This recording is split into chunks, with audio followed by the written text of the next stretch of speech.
ลิมฉลองให้แก่คู่สาวครอบครัวใหม่ในคำคืนนี้ระหว่างเจ้าบ่าวสยันอาณาบงและเจ้าสาววานทะเลดาเซนทั้งสองก็ได้สละความเป็นโสดเข้าสู่ประตูวิวาเพื่อใช้ชีวิตคู่ร่วมกันฉะนั้นจะผ่านทั้งสองกับเจ้าฝ่ายกันในเรื่องเอาวันนี้เป็นเรื่องงามยามดีเมื่อ4 วันสองคนประกอบผลงานตอนรับท่านประธานเกียรติผู้มีเกียรติทุกท่านไม่ว่าจะเป็นท่านสุภาพสตรีและสุภาพบุรุษและได้มาเข้าสู่ในงานวิวาห์มงคลเพื่อเป็นสิริมงคลในแก่เจ้าบ่าวและเจ้าสาวและอีกที่หนึ่งก็ได้มาเป็นเกียรติให้แก่เจ้าภาพทั้งสองกับสองฝ่ายมาวันนี้ก็ถือว่าเป็นโมเวลาเป็นสิริมงคลกันแล้วแสดงเพื่อเป็นเกียรติเรียนเสร็จนั้นเจ้าบ่าวและเจ้าสาวก็ได้เจ้าภาพทั้งสองกับสองฝ่ายเป็นเกียรติเข้ากระตูธนาวิธีกันได้คอยเห็นเสร็จ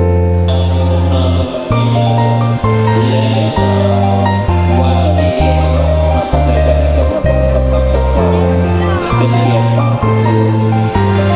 คณะเป็นอีกกันได้คนใดก็ภาพสองคำสองฝ่ายเราคอยเห็นเสร็จ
จะบ่าวและจะสาวคนใดจะภาพสองคำสองฝ่ายก็เรียกว่าได้ถือเป็นเกียรติ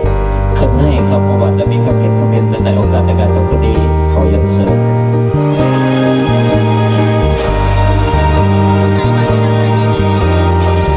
ฮักแพงยังท่านยิงท่านสายทุกท่านยิงใส่การเสนอพวกมักฮักขอสร้างครอบครัวของหลานสาวเข้าใจยาขนาดลูกได้หลานสาวนางฟ้าทอลีตามกฎหมายจากนั้นในค่ำแรงนี้เจ้าภาพกันสองฝ่ายพวกข้าพเจ้ายิ่งจัดงานเลี้ยงอาหารคำมือนี้คืนเพื่อเชื่อเสริมบรรดาท่านมีท่านชายและพี่น้องใจกันมาร่วมให้เกียรติจุดสักขีพยานต่อคู่สมรสมาแก่คู่สมรสใหม่ในครั้งนี้หากยังมีข้อขัดข้องประการใดในการเคลื่อนป่าต้อนรับบรรดาท่านในครั้งนี้ท่านหญิงท่านชายทุกทางจงพร้อมกัน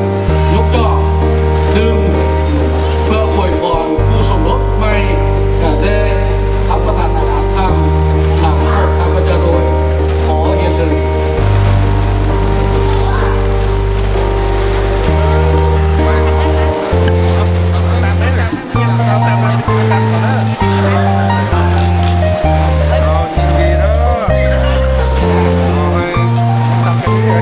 Thank you.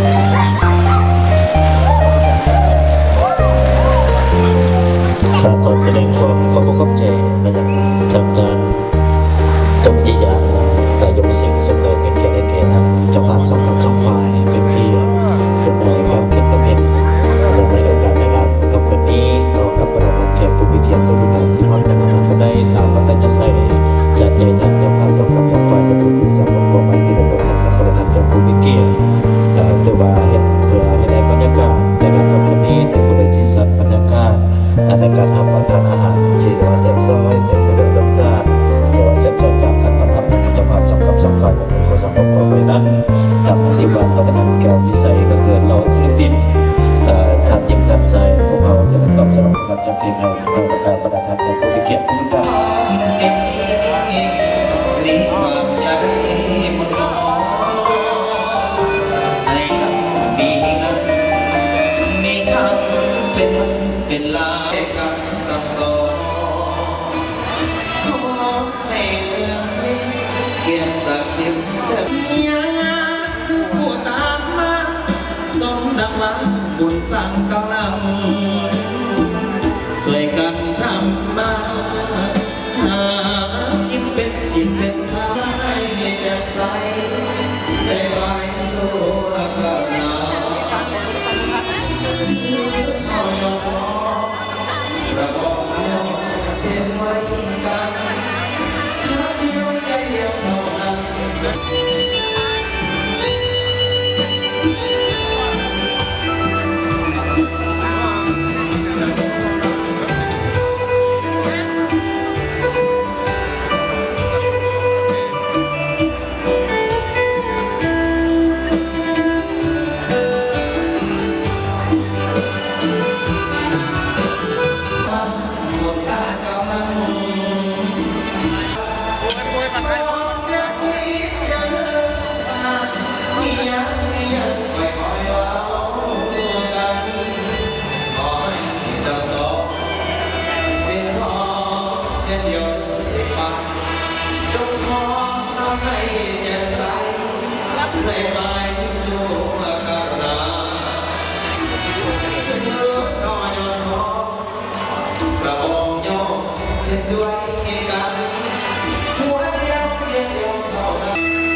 เกียรติให้แก่ท่านเจ้าบ่าวและเจ้า าสาวเป็นเกียรติตามลำดับประธานกำหนดกันเสร็จระบบสมนีหอมนี้ฉะนั้นขอเห็นเสียทั้งเจ้าเบาไซยะอานาบงและเจ้าสาววานทลีเป็นเกียรติเนาะขึ้นโซดาเวทีเพื่อมอบลงสมนีหอมนี้เป็นเกียรติลำดับประธานให้แก่ทั้งประธานแก่ผู้มีเกียรติทุกท่านม้วนเส้นระบบสมนีหอมนี้ขอเห็นสิ่งที่ของในวันนี้ขอเป็นเกียรติของผู้สื่อฉะนั้นบอกให้เป็นบรรยากาศทั้งเจ้าบ่าวและเจ้าสาวเป็นบริสุทธิ์สกอตที่ดับน้องเขียนฉะนั้นเจ้าบ่าวและเจ้าสาวเขียนขึ้นสู่หน้าเวทีขอเสียงตบมืออีกจะหนึ่งน้องให้แก่ทั้งเจ้าบ่าวและเจ้าสาวกันได้นี่กันตะว่าวันนี้เจ้าบ่าวกันล้อเจ้าสาวกันตะว่าสุดความงามที่เป็นเกียรติน้อมรับประทานให้ได้ปฏิเสธนำกันลงสมเกียรตินี้บรรยากาศหอบดีมอบให้ทั้งเจ้าบ่าวและเจ้าสาวที่ว่าดนตรีเสริมบน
ต่อคำขวัญหัวเดียวมีเดียว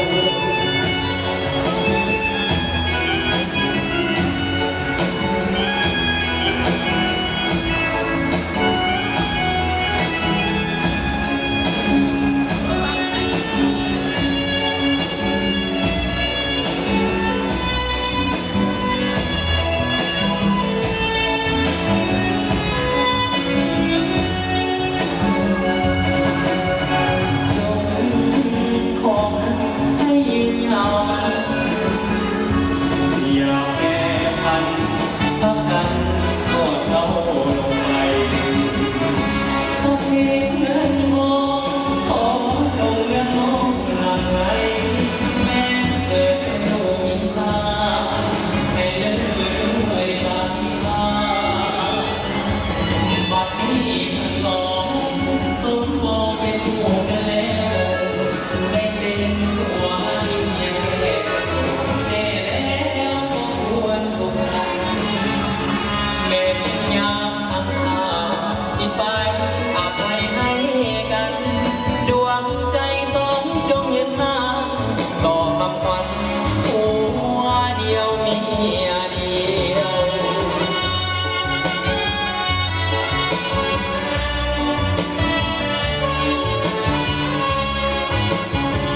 สอง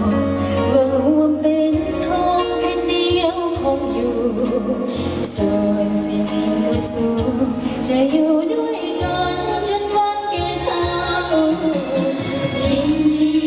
ที่มีงานวิวาห์เมื่อมีดวงดาวตั้งเข้ามาทั้งนั้นมาร่วมใจกันสร้างวันให้ทางสู่สอง ขอให้ท่านทั้งสองจงคงหาไว้ยืนยาวมันขอให้ท่านทั้งสองอย่าไปพันจนทั้งวันแก่เฒ่าลงไปเงินทองที่ศักดิ์ศรีหรือใดเงินสิ่งใดทรงปรารถนาบังพาดมาปิดมาอภัยให้กัน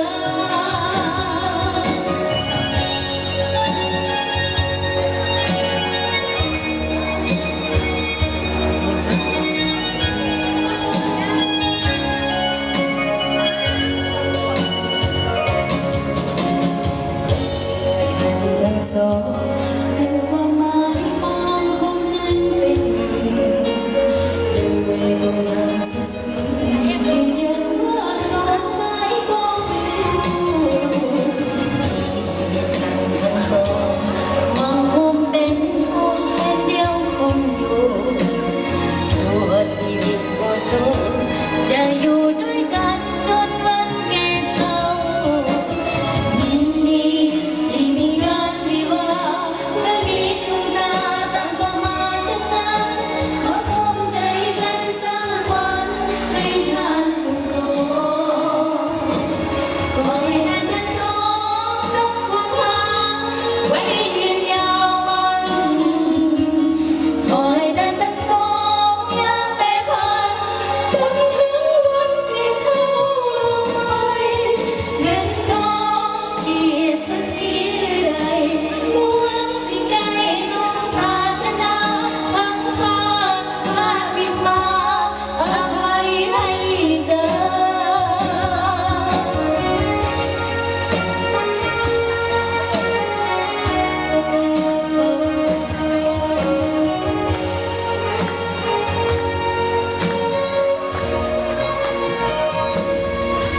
เงินทองที่ศักดิ์ศรีใดหวังสิ่งใดทรงปรารถนาพังพาดพาปิดมาอภัยให้กัน ขอให้ท่านทั้งสองจงคงหาไว้ยืนยาวมันขอให้ท่านทั้งสองอย่าไปพันจนทั้งวันแก่เฒ่าลงไปเงินทองที่ศักดิ์ศรีใดหวังสิ่งใดทรงปรารถนาพังพาดพาปิดมาอภัยให้กัน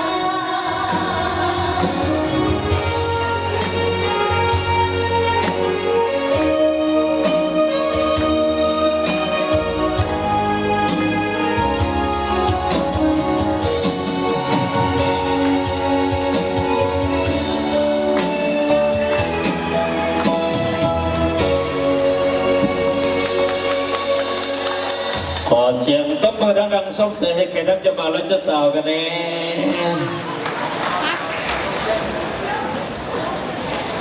ก็เป็นบรรยากาศทั้งเจ้าบ่าวและเจ้าสาวที่ว่าหมอบของพักของเพลงและก็ทั้งเต็มห้องปฐมฤกษ์น้ำก็ถือว่าเป็นเกียรติในเกียรติคนทั้งแขกผู้มีเกียรติในส่วนของพักของเพลงระหว่างเจ้าบ่าวและเจ้าเกียรติทั้งเจ้าภาพสองคำสองฝ่ายก็คือฝ่ายหญิงและฝ่ายชายดังกล่าวก็ทำให้ทั้งประธานแขกผู้มีเกียรติที่มาร่วมในงานกับคืนนี้ได้มวลได้สื่อขอยินเสิร์ฟ เสียงลำเสริญสิ่งสร้างแก่นแนวมาหลายบ้านเฮาแก่คนมา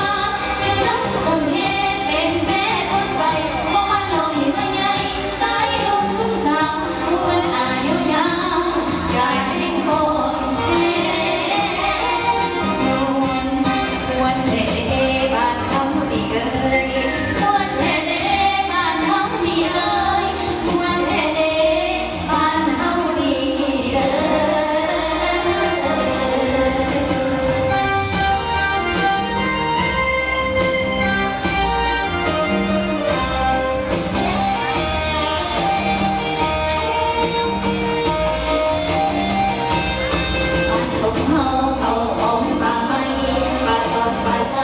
สั่งใจยกป่าทำแต่เราธรรมชาติสร้างมาให้พระพันโนภาท่านโนชาโนชาบ้านของเราน่าสนใจร้ายยังก็ไม่ทิ้งอายหัวมวนเมื่อปีใหม่ไปหาเล่นหัวส่งและสิเตะน้ำลงในเงือกไปวันเสือสวมพยาเสียงกองตุ่มตังตุ่มปังปังตุ่มปังตุ่มปังเสียงลำเสริมสิ่งสาแก่ยาวว่าลายบ้านเฮาตัวแท่คนว่าอยู่ทั้งเสน่ห์เป็นแม่คนไปโอ้มาหน่อยไปใหญ่สายลมสุขสาวผู้บนอายุยาวได้เห็นพ่อแก่วันแท้ๆบ้านเฮานี่เอ่ยวันแท้ๆบ้านเฮานี่เอ่ยวันแท้ๆบ้านเฮานี่เอ่ย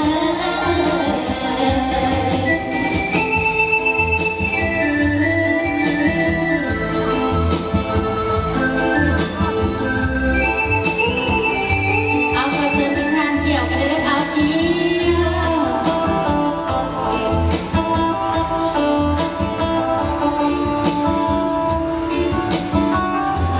พระนามมองเหมือนเวลาอยู่ในเวียงจันทร์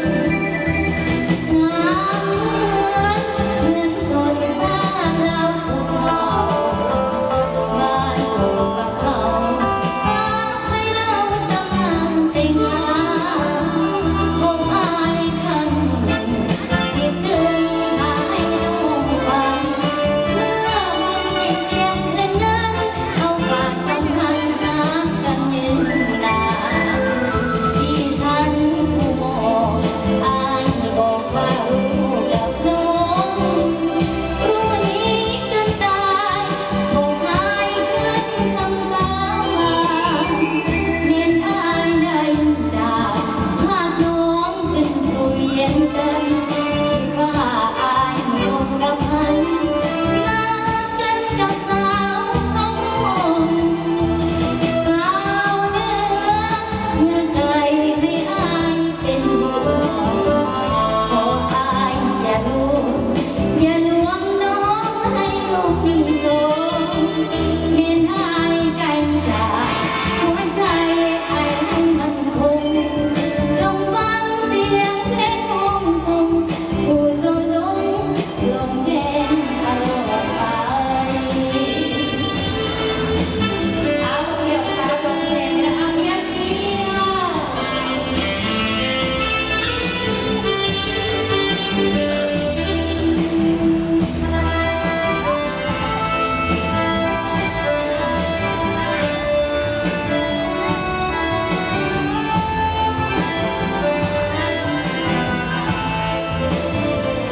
มีไม่ซ้ำตัวเรา วันนี้เอากี้อยากให้ทุกท่านที่มีแห่งเนาะมีความสุขเจริญทางการเดินทางทุกประการ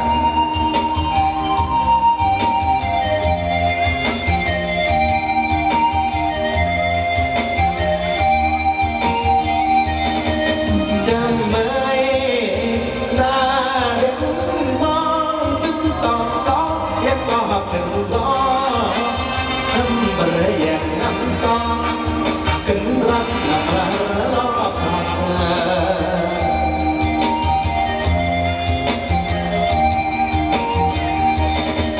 จำไม่ได้เนื้อกินยากินมีบ้างปัญญาก็ยกปอดเกินอัดเสียลงเรียนจงละตอนก็บอก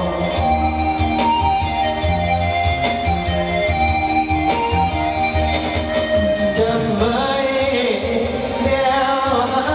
ห้องร้องหยอกแย้งและเต้นเสมอแย้งเดียวเกินเสมออ่อนอีกเมื่อสมอ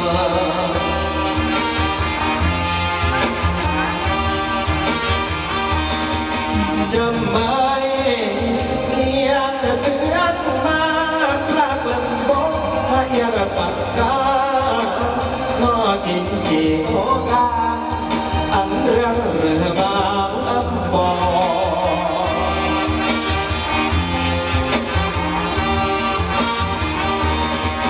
จะไม่งอเรือห้อยแปลงมันแอนจงละดับไปลงน้ำจิ้มคนก่อยกันลีรอดนี้โอจีซึมปรารอดนี้โอจีก็ลาเอาเกี่ยวสองสดจะพี่น้องเป็นสองสดเอาเกี่ยว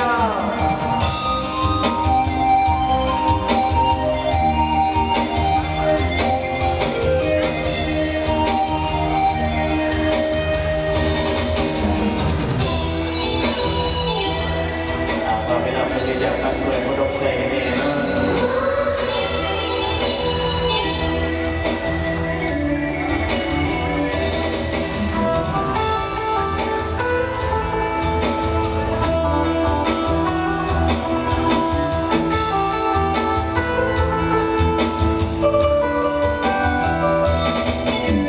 เดือนค่อยนองด้วยความห่วงใยสาวดมใสกันอายเจ้าไปไกลห่างปล่อยให้อายเหงาคอยเจ้าด้วยความอ้างว้างฟังไฟน้องให้ความหวังคอยนานเจ้าอันคืนมาเย็นค่อยนอนอยู่วันทุกทางสายลมสวยพัดไอ้สั่นจนล้างน้ำตาเจ้าไปใส่เมื่อใดเจ้าหวนขึ้นมาน้องเริ่มกับมันสัญญาเหลือว่าน้องไปมีมาเตบุญบังไฟเงาลายว่ามีเจ้าเพียงน้องอยู่ในเนียงหรืออยู่สวรรค์แดนใต้แดนยินที่เหนือน้องเบื่อไปแล้วหรือได้เบื่อคนจนคืออาจริงได้ไม่มาขอไว้พระเจ้าเสียคำสวยดงงามคำตาดำขึ้นบ้านเถิดน้องเที่ยงหน้าลักเก่าคอยเจ้าด้วยความมนมองทุกวันไอ้ตาคอคอยน้องเกิดอุดมใส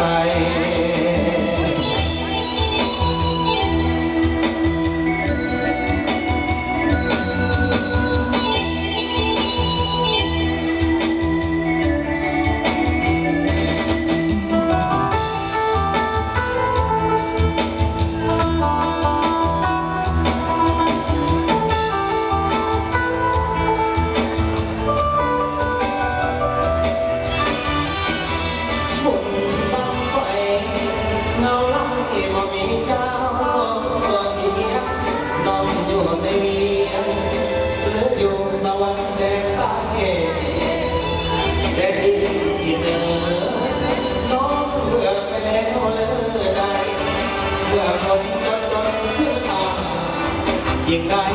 ไม่มาก็ขอไว้พระเจ้าเสียคำสวยดงงามคำตาดำขึ้นบานเถิดน้องอย่างน่ารักเก่าคอยเจ้าด้วยความหมดมองทุกวันไอ้ตาคอคอยน้องเกิดอุดมใส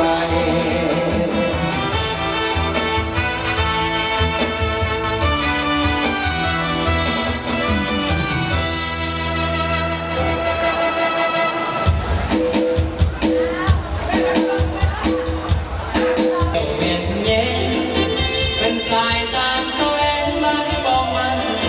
เพื่อนหญิงต่างก็มีความสัมพันธ์เรียกงานน้องก็เท่านั้น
อยากขอเพียงหนึ่งคน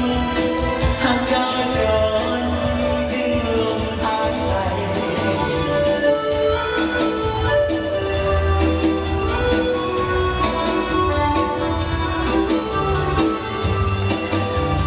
เที่ยวงามมุมภู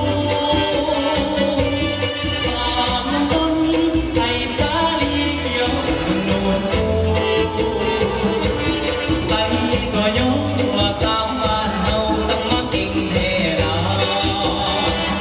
เฮ็ดนาก็ได้ไปทำเฮียนก็เป็นสาวเสียงความที่ใจก็ใสดังน้ำอยู่มองนิ่งไหลเย็นอยู่กองบนแต่ลมพัดดีบอนหน้าอันซ้อนแม่สาวปกร้อนแบกกองโอย12ลีแบกห่วงตึกแอบปีศาจทหารเพื่อต้านทานกับโจรอาณามาอา โอ้สาวสิงคอสาวบ้านเฮาสงสัยเป็นยิ่งมุ่งเหล่าอีลาตาสงเป็นลูกหลานของประชาชนเมื่อต้องเป็นดินเจอกับเมืองลาวหน้าแท้แม่สาวเสียงหวานหน้าสวยๆตาดำๆพ่อคงยิ่งหลาย พาไปตื่นยิ้มแย้มแจ่มใสความก้าวไปตามเส้นทางของไปประเทศสา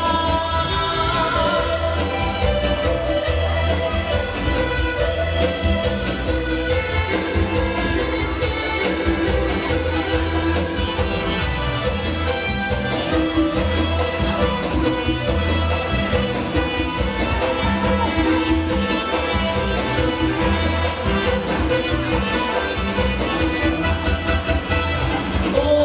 สาวเสียงโค้งสาวบ้านเฮาสมชื่อเป็นยิ่งหนุ่มเหล่าอีลาตาสมเป็นลูกหลานของประชาชนเหมือนนกแผ่นดินเกิดว่าเมืองลาวหน้าแท้แม่สาวเสียงหวานหน้าสวยๆตาดำๆก็คงยิ่งหวาน พาไปพื้นยิ้มแย้มแจ่มใสวันก้าวไปตามเส้นทางต้องไปประเทศสา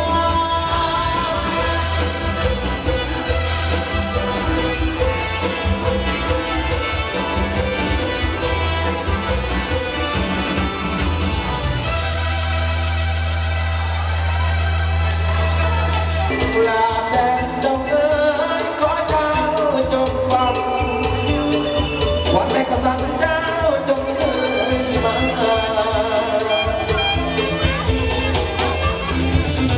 ขึ้นมาบ้านเมืองสักเก่าที่นั่นเจ้าก็ของเก่าจะร้องให้กันว่าเรากับสุขนั้น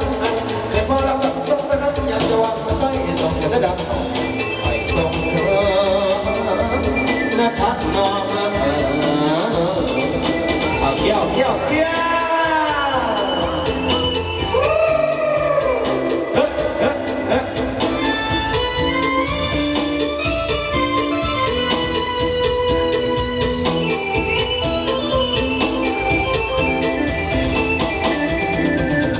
ชินชนีของต่อไปแม้มันจะไม่ให้สิ้นความหวัง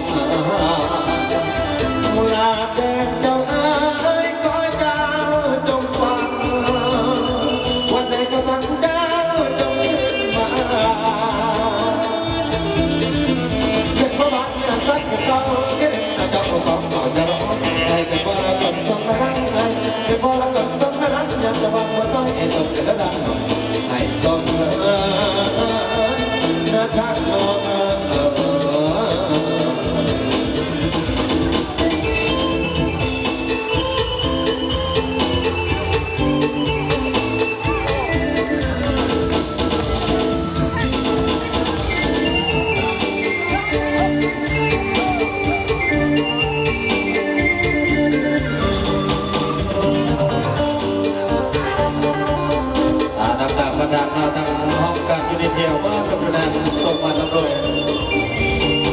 ดวงใจเอ่ยทำไมไม่เลิกคิดถึงเขาจังมา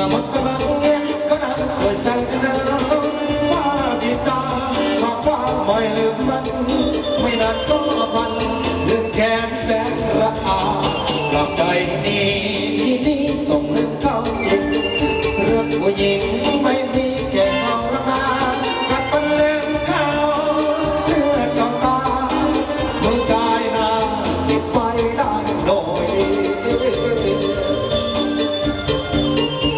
นี่นักเกี่ยวหัวใจเขาก็นำแล้วสักเป็นต้องเงินก็กินหมดเงินจะนานฟังเพราะว่าจะยอมเขาต้องกันเมื่อมาพักเอ็มเขาต้องรักเขาชอบแม่ชอบจองสักอะไรก็ดีขึ้นเดินบอกเดินเลยที่มาคอยยา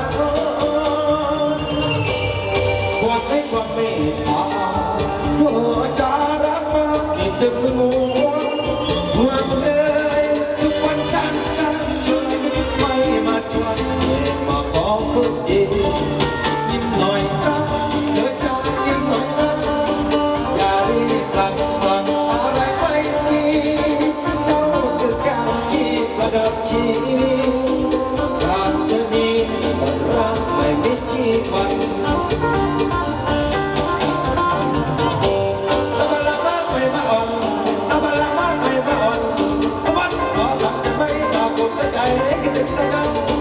บอกพี่ว่าสนจะประวัติประวัติแรงคิดตัวนั้นบอกคนเขาพี่บอกเขาพี่ว่าคนเขาให้ได้แต่ว่าใจเอาเกี่ยวกันไปแล้วเอาเกี่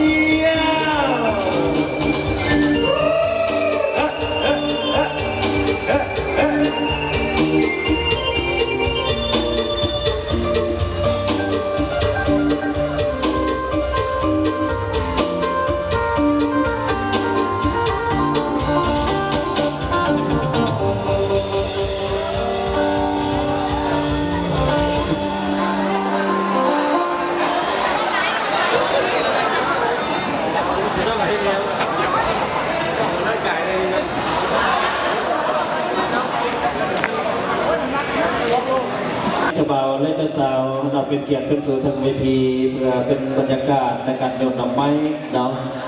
ให้แก่นักประธานแขกผู้มีเกียรติในงานครับวันนี้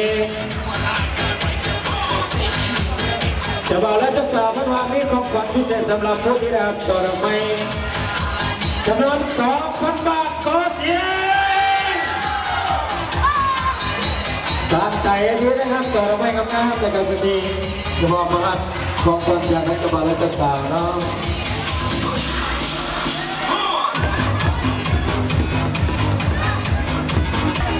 กับบรรยากาศตอนนี้เราจะนั่งกับบ่าวพอได้สัดส่วนมาสู้เราจะบ่าวก็เป็นมุมภาพ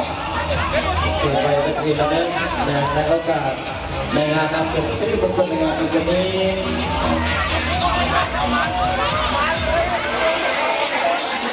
ขอมือเนี้ยทานซอแล้วมาของบังเลยน้ำจะบ่าวและจะสาว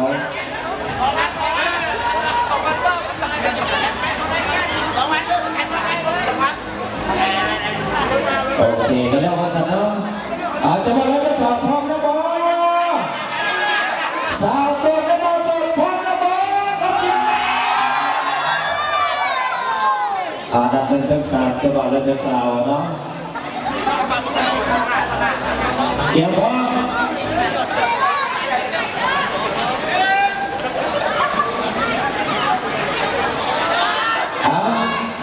นับหนึ่งถึงสามเนาะ1 2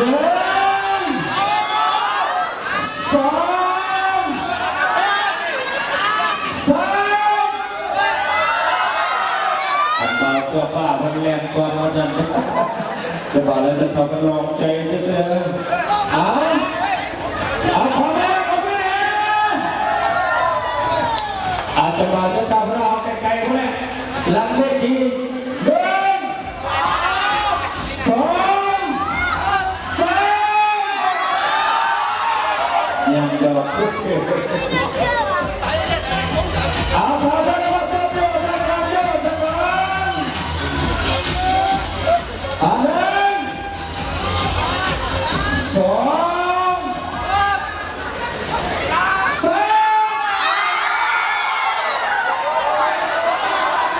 โอ้ยง่ายที่สุด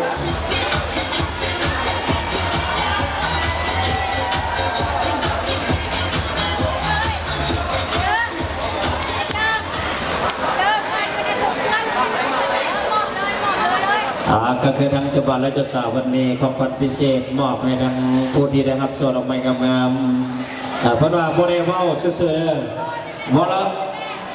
ว่าแท้ทำจริงว่าเจ้าบ่าวและเจ้าสาวมีของขวัญพิเศษมอบให้โลดเพราะฉะนั้นเป็นใบเดินทางนะเนี่ยขอเสียงตบมือเนี่ย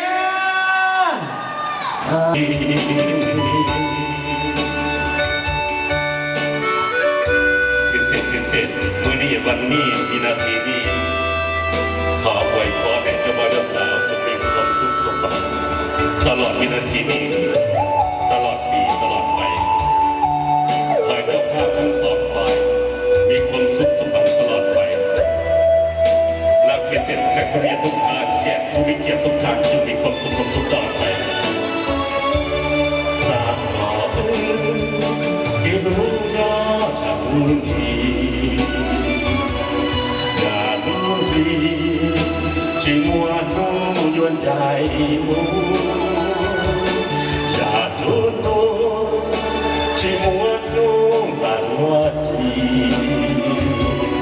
ตาอีทีจิงวันนู้ก็ชินใจสามต่อก็รู้กูดีกูรู้ก็สามต่อก็จะกูดีกูยอมก็สามต่อก็รู้กูชาบใจยาอย่าลีกูรู้ก็ชาบใจยากูจีสาดูดีซอเกชิดูกูจีสาใหญ่ดีซอเกชิยาสาบต่อก็จนหากูสุเนียชัวเดียจิมัวกูอยู่ชินใหญ่สาบต่อที่รู้ยอฉันรู้ทีอย่ารู้ดี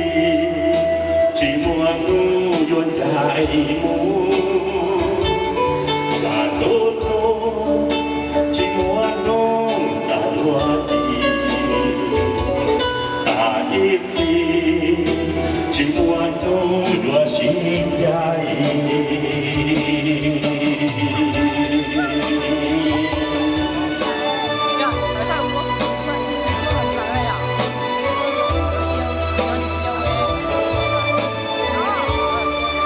ขออนุญาตออโตเมติกเปลี่ยนเป็นจังหวัดลำบงเนาะมาในเพลงคนละบักสันเนาะมวนวันจำกัดเด้อขออนุญาตร้องเป็น2 ภาษาคนละบักสัน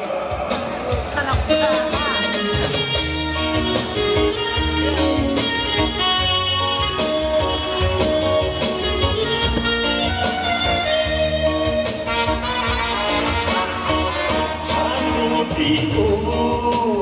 ชัวก็ต้องยอมช่วยยิ้มในป่า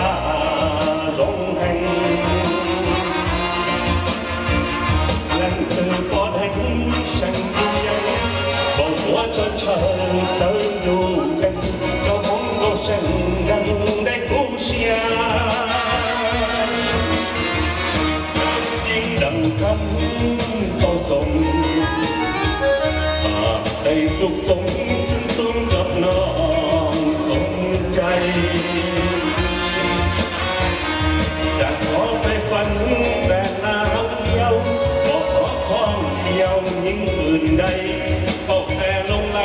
ไปฝันใจบ่โอ้ใจบ้านที่เชียเชิญได้แต่อยู่ยอม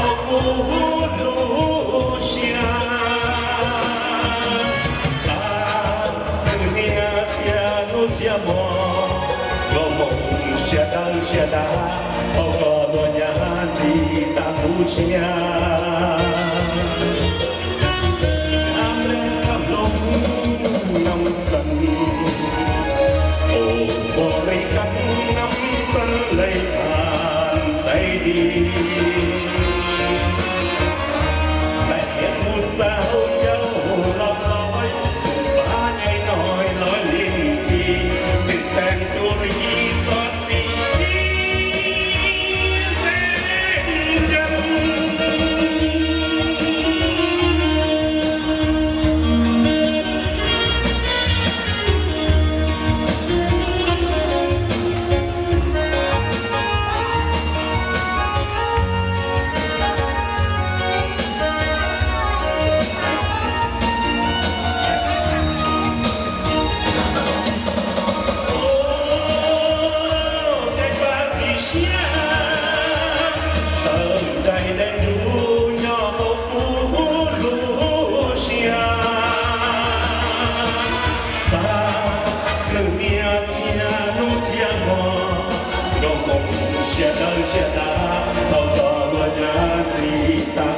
ชยาน้ำแรงข้างลงน้องสั่งโอ้บริฉันน้ำสั่นไหลผ่านใจดีและเห็นสาวเจ้าละลอยฟ้าใหญ่น้อยลอยลิ้นที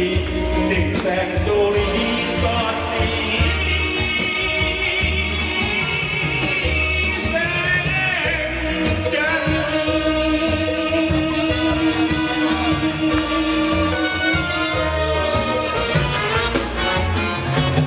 ความสุขจะต้องจงไปแก่แก่คุณจะทุกชาติมีสิทธิ์เดือดจะว่าหรือสาว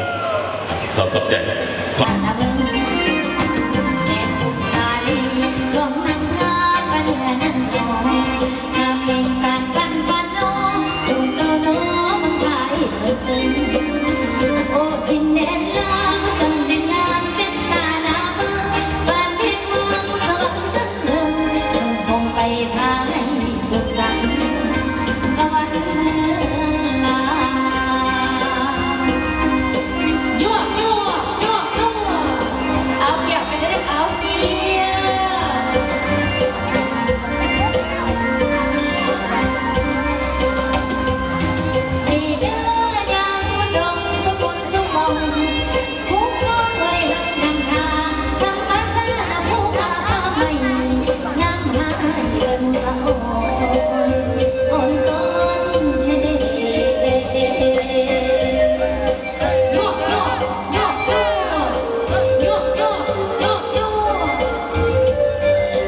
the lifetime to be. Sounds so easy when no How is singing the song, blessing you if you sing. My heart goes sha-la-la-la-la, sha-la-la in the morning. Oh, sha-la-la-la-la, sha-la-la in the sunshine. Sha-la-la-la-la, sha-la-la in the evening. Oh, sha-la-la-la-la, sha-la-la-la-la just for you. My heart goes sha-la-la-la-la, sha-la-la in the morning. Oh, sha-la-la-la-la, sha-la-la in the sunshine. Sha-la-la-la-la,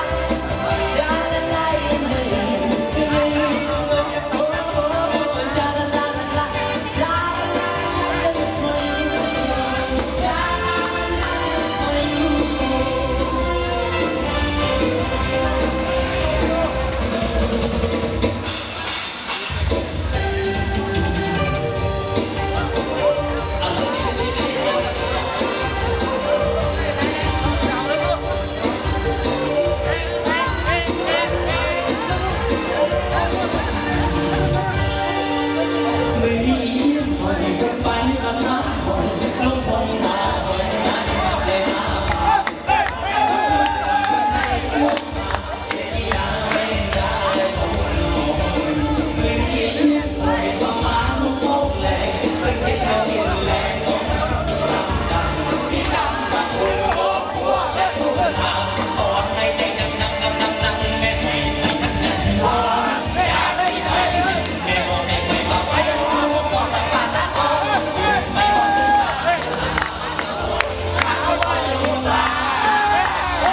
มันก็ไกลห่างสุดสิหมดเทียนเอา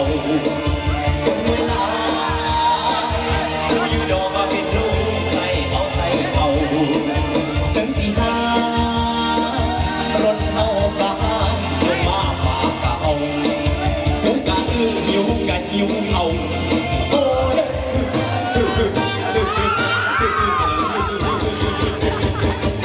มุกหัวเขาไปป่าไปหน้าให้ไว้หนาวหวานปลากับเสือกยาตัวแดงลงแกงหัวเลือดการไม่ห่างเปิดแผงออกคือป่าหอกพึ่งบนจากตกทำอาจวันเลยมาวัดทำตัวตัวก็เมาเบียดงอดมุกหัวเขาไปป่าไปหน้าให้ไว้หนาวหวานปลากับเสือกยาตัวแดงลงแกงหัวเลือดการไม่ห่างเปิดแผงออกคือป่าห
เชื่อ